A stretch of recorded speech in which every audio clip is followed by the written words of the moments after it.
I'm Kevin Mattson. I'm the author of What the Heck Are You Up To, Mr. President, which is a book written about Jimmy Carter's famous 1979 malaise speech.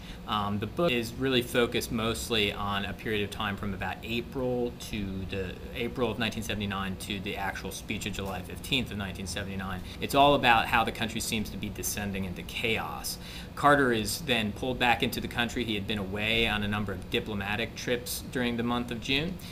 His handlers tell him he's got to make a speech and confront this issue and take on the energy crisis. He is given a speech that he's supposed to give on July 5th. They block out all the television networks so that they can broadcast it. Jimmy Carter at the last moment cancels the speech.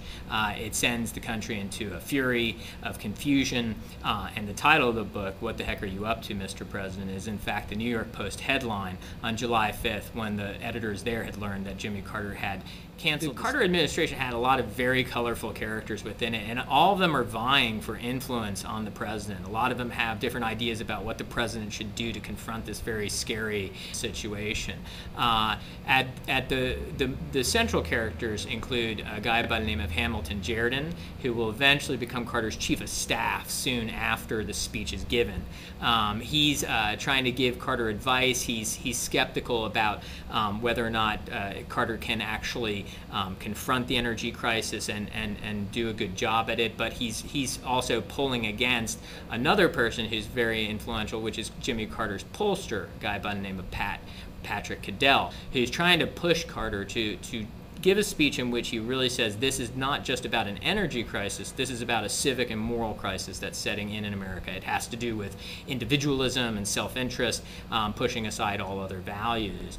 Those are two of the kind of polar opposites that are struggling to push Carter in different directions. I think that there are lots of resonances today, and I think you can even hear some of those resonances in our current president's own rhetoric. His inaugural address talked a lot about a crisis of confidence. There were almost lines lifted from Carter's speech at times in his own inaugural address. And Obama set a very, I think, realistic and challenging vision in that speech in which he kind of called the American people into action and into some sort of political responsibility to face current crises that we were going to face. So I think there's a kind of realistic dimension to a lot of Obama's political rhetoric that I think is very much influenced, maybe not recognized as such, but very much influenced by a lot of what Carter had to say. It's also important to keep in mind that right now we're at the time that I'm taping this, there is a big debate now about a climate change bill.